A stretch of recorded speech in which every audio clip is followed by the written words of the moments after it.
If you've ever wondered if you're hypermobile, the Beighton score is one tool that we can use to determine that. You can do it on your own at home. I'm going to talk you through how it works and show you what it looks like on me. Before we get into it, I need to note that the Beighton score does have its limitations. It is one helpful test, but it is not the only test.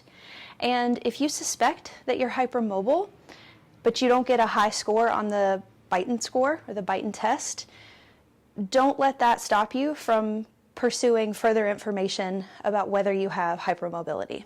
The Beighton score relies on current proof of symptomatic joints, but it does not take into account all the systemic effects of hypermobility or Ehlers-Danlos syndrome. These connective tissue disorders, they affect pretty much every system in the body. The Beighton score is only looking at joints, and we're really only looking at joints today. So any joints where you've had surgery, injury, hardware, that is also going to change what comes up on the Beighton score, which is why it is one test and not the only test. So here's what you can look for.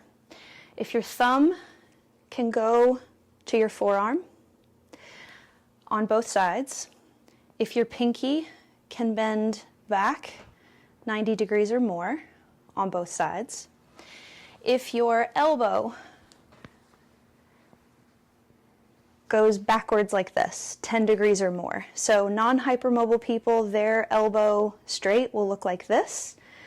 Hypermobility or Ehlers-Danlos syndrome, it's going to look like something like this. You want to check both sides.